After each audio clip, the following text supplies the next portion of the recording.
all I remember of you is your stare. Like that stare, yeah. You're like, yeah. Growing up, did you have like a dream car? For me, the pickup, like the big... Like the Raptor? No, even bigger than that. Before on the show, there have been people like celebrities who have said that I would like a hairdryer inside the car. Oh, no. I mean, no, mate. No. Are you kidding? No.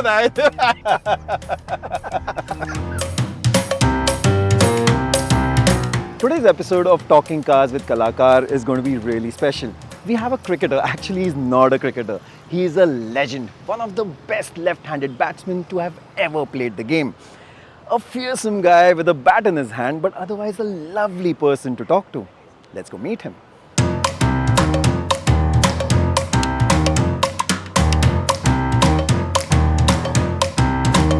I can't believe I'm doing an interview with you because I'm a huge fan.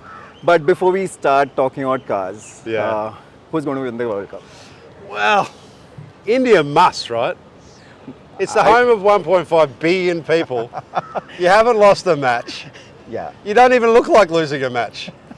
I thought you were going to say Australia. Actually, do you ever feel sorry for your opposition at the moment? Because I know when we were in that era, I'm that happy you guys... we are winning, obviously. There you go. Brilliant. So now, talking about cars, what do they mean to you in your life? Ever since I was 8, I started driving vehicles. Can you believe? I used to make these little wooden slots that I used to put on my timber feet and tie them around and drive an old Volkswagen car at that time around the farm. Oh, wow. So vehicles for me, they just represent going places. They represent the challenge of an environment. I'm an outdoors person, so a very lifestyle-driven person. So beach, bush, boards, just any of the sort of toys, towing boats. Right. They actually give me access to adventure. That's what a vehicle means. Oh, wow. So clearly you are a car enthusiast. We can call you a car enthusiast. You should. Okay, that's amazing. So the next question is, which cars do you own? So I've got a full fleet of these bad boys. Oh, Mahindra. Including the XUV700. Nice. I've got 2 pickups. Oh, wow. And I've got the Scorpio N as well. Oh, nice. So we're a family of 5. I've got 3 children. They've all learnt to drive in these vehicles. Oh, nice. My daughter Grace is a brand ambassador back in Australia. Right. And I've got 2 sons that are 18 and 16 as well. And oh, wow. so they've all learnt to drive the manual pickup. Oh, manual. On the beach. Okay. And, they're just a vehicle that takes us as a family to the places that we need to go. Nice. So, Matthew, you have a flight to catch and we are late. Beauty. So you want to drive or should I drive? Oh, mate, you should drive. Why? Unless you want to properly risk me driving here. No, I'll drive it. You drive.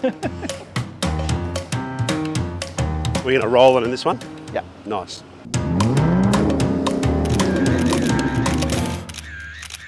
So have you ever driven in India? I've driven in India, but not very much because... Okay, how was your experience? I haven't. I mean, this to me is chaos, right? When you look at this, there's not a line in sight. Imagine if this vehicle, had that emergency braking and stuff like that. This one does, actually. Can you imagine this? Yeah. You just have to turn. You'd have to turn it off here because you have to. There is so many things that are coming at you. Right. Whereas when you're driving in other countries, Australia included, it's everyone is following. Very structured. Right. So which was the car that you learned driving on? Learnt driving in a Beetle. Oh, wow. That's a nice car too. A manual Beetle. Air-cooled. The old one, right? The very old one, yeah. Air-cooled, yeah. Rear engine in the back. Great little sound. You have that little thump sound. Right. And we used to spend more time on top of the roof of the vehicle than what we did in the vehicle. It was we had 2 of them as farm cars. Right. I grew up in a 400 acre, which is tiny in Australia actually. It was an 400 agricultural. acres tiny? That's tiny. Oh. Agricultural property. We grew peanuts. Right. But yeah, that vehicle, it used to be a proper farm bash car. I remember rolling it one time. Oh, rolling it? And I came into my mum and said, "Oh, Mum, I've just rolled the car." And she went, "Oh." I said, "Mum, I've just rolled the car." She did not believe me, right? So I went up to the shed and got the middle-sized tractor. We had 3 tractors. I got a little jip crane and I just flipped the car back on its wheels again and took off. And started running again. Of course it did. It was designed to roll that car. You seen the shape of that thing? Yeah. So, which was the first car in your family that you remember, like when after you were born? if you remember. Well, I think it was the Volkswagen. I mean, I used to go okay. to, Mum used to have that vehicle and we used to drive, you know, she was a teacher. Right. So we used to drive together to school in that car. Before that, my dad's vehicle was an old Holden. Oh, nice. Manufactured in, you know, Australia. Was it that one of those was muscle cars? No. It was just an old EH Holden. Okay. 6-cylinder. Regular family car. Regular family car, more or less, yeah. Okay. So, and we used to spend extended periods of time doing drive holidays, and Oh, nice. my brother's 5 years older, so he sort of forged the way in cricket. Very good cricketer. Right. But Australia's a big place, and when you started playing for the state like he did, Yep. a bit like, you know, if you're for Gujarat or Maharashtra, there was just simply road trips, you know, to get to Australian tournaments. So we would drive from our house in Kingaroy down to South Australia in Adelaide to see a tournament that he'd play. And how long is that? Oh, that's a 2-day drive. 2 days. Wow. It's properly. And this is in the Beetle? No, that was in the Holden. Holden. Okay. That was actually in a Holden Caprice, they called it. Yeah. Okay. So, do you have any fond memories of one of those road trips? Travel anywhere in a vehicle is the best experience because you actually get to see life. Right. You're travelling, whether it be trips that we've done through Central Australia, where you've got Ayers Rock, and then you travel these straight line highways. Yeah. You don't see a car for, you know, hours at a time. You know, it's impossible to really, you know, describe how vast Australia is. You've just come back from South Africa, right? Yeah, It's like a vast country. Vast country, yeah. With not many people. Well, there's 25 million people in Australia, so that's not even Mumbai. Yeah. That's crazy. Where I grew up, I was 7 mile out of town. My nearest neighbour was at least a 10-minute walk away. And, you know, it was 11,000 people. You know, we're a very tiny little community of people. So how does it feel coming here? Every city you go to, it's densely populated, right? Yes, it is. I get, you know, a great affection for this country because that's what this country gives me as well. I suppose it's that old saying of you treat people how they treat you. Right. But I always feel very welcomed here. I feel immensely proud, actually, that as an Australian cricketer that loved to beat up on you, has an opportunity. I was going to come to that, but yeah. That does have an opportunity, though, to communicate, Right. you know, through broadcast, be that on IPL. Firstly, play as an IPL player in Chennai Super Kings for 3 years, but then also, you know, broadcast and just the fact is that I'm so in love with the game of cricket. You know, when I'm talking on the mic, I'm talking to kids that also love the sport and want to play the sport. Right. And I'm also talking about some of the great champions of this era. So for me, it's such a pleasure being able to share my love of the game. So my question is going to be how things have changed over time, because when With the game or when you were playing cricket, when you were playing for Australia, Australia play their cricket hard. Right? Very hard, yeah. Very hard. Yep. After you retired, how people perceived you over here in India? They're a little scared. Now, or I think they were back then? Well, I think they were a little scared now. It's like they used to see me, you know, on screen just right, pulverising India, or India pulverising me. Either way, because all I remember of you is your stare. Yeah, like that stare. Yeah, you're like, don't do that. No, look, I think over the years what's happened is that as I've communicated more and you know, it doesn't matter where I travel in India now, there'll be people that sort of connect on that emotional level because I've had an opportunity to actually just be me on screen as a broadcaster. Right. And actually what happens on the field stays on the field, right? It does. I mean, there's cricket's a great survivor, right? So there's always going to be times where either as an individual you've just crossed the line or, you know, you're not proud of what you've done. But I think overall the game is quite a forgiving game. And like I feel immensely proud of representing Chennai and the Super Kings. But I also feel immensely proud that I've had that persona that's been a competitive soul. Yep. Like I'm a competitive individual, and you know I don't think by pulling your punches you get respect. True. Respect is an earned thing. True. And it's not a fake thing either. If you're a competitive person, you want to see someone being themselves out in the field. Yeah, you can look at Virat Kohli right now. Well, that's a great example, right? Yeah. Virat, he's so emotional, he's so in your face, he's he's very animated. It's brilliant to watch because you're right there with him. He gives you a sense of what it means to him as a personality. Right. That's the kind of person that I can connect through my screen. Yeah, and MS is exactly the opposite. You have played with him like extensively with him. It's such a good call, yeah. MS is properly laid back. What you see is what you get. He's a really gentle soul.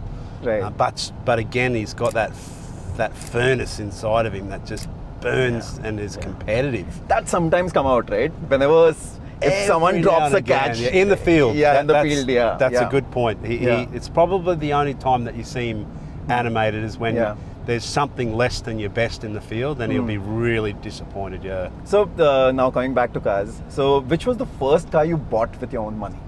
My first car I bought with my own money was EK Holden. Okay. Was it a pickup or? No, it wasn't. It was just a straight 6-cylinder. Okay, it was a sedan basically. It was a 3-box. It was. Okay. It was. I was at a uni. I had that vehicle. It used to have more sand on the floor because I loved to surf so much.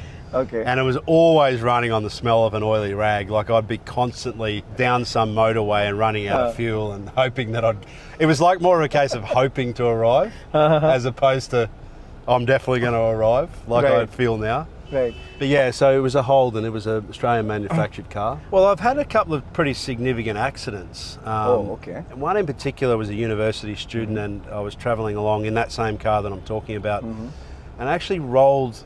It was a braking situation, emergency braking situation. Of course, there wasn't such things as the modern day features as ABS in those days. And it was during a flood and there was muddy conditions. Okay. I actually went into a skid, and for those of you know that when you start skidding, your vehicle's out of control. Yeah. Nowadays you have ESP to save you from such a good invention. You know, like that saves so many lives. But anyway, we're lucky. I rolled over a bridge into water, landed on our tyres, and walked out of that accident, you know, with unscathed, which was a miracle. Do you also like motorcycles? Do you ride motorcycles? No, it's funny because Mum and my father were quite definite about very few things, but one of them, even as a person growing up in the farm, rather than ride bikes, I had horses.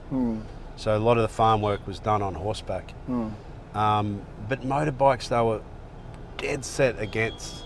You know, like they were really worried about motorcycles. Not like MS, who loves these bikes. Yeah, he does. So right now you own a pickup truck. So I got 2 pickup trucks. Yeah, one stays at the beach property. Okay. I've tried to break it. I probably shouldn't say that, but I have. By doing what?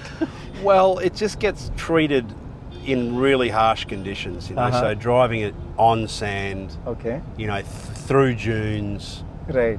It's a beast.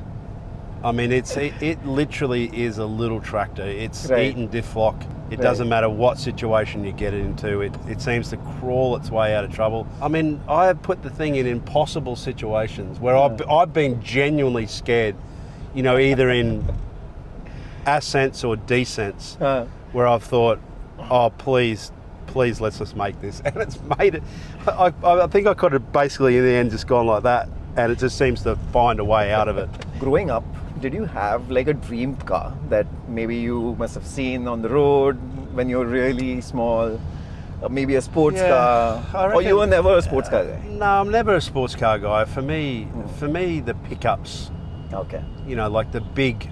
Like the Raptor? No, even bigger than that. Oh, even bigger than that? 350 minimum. Oh, okay. You know, that sort of F350. Right. That to me is kind of like... It's not flexing your muscle, but you're sitting in those vehicles and you just got so much room. And if that was like, you know, from the point of view of having something in my head as a youngster, right, like that car there, that would just work anywhere on the planet. Right.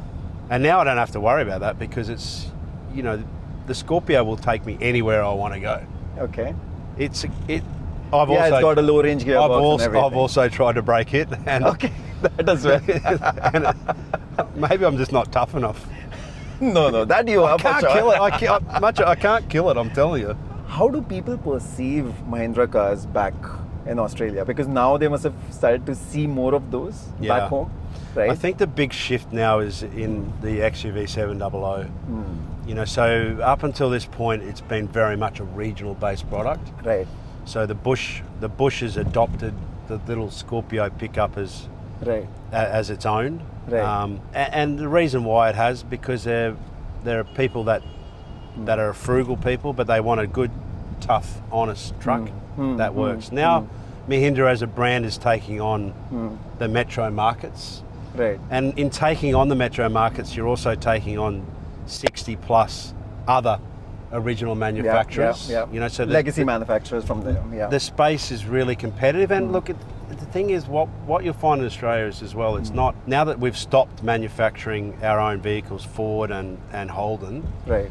Koreans are there, the Japanese are there, of course, now India's there. I mean, there is as long as a vehicle manufacturer is presenting a good case to the market, good value, good safety features, strong pedigree in terms of its engineering, no one really cares, you know. So the way that I see the vehicles and Mahindra going in Australia is that you can pick up 2 vehicles for under $100,000 that'll basically, and they are this car, the XUV700 and the Scorpio, and you've got in your garage full capabilities, whether you're Bush or Metro. And that, I don't think any other manufacturer can genuinely say, So do you like electric cars? Have you driven any electric cars? I've driven electric cars, and there's a romance that comes with hearing an engine.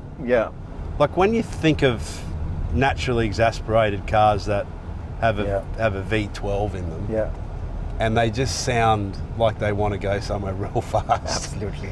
I mean, it's that kind of sound that's just so, it's a beautiful sound. And Australia is known for their V8s, right? They do love their V8 cars. My son, if he was sitting here right now, if you asked him the same question, he would say he wants nothing to do with electric vehicles.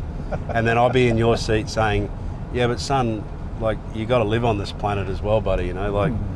So there's a genuine sort of, I think, balancing act that's going on. But from a purist point of view, if you were to say, what do you like listening to?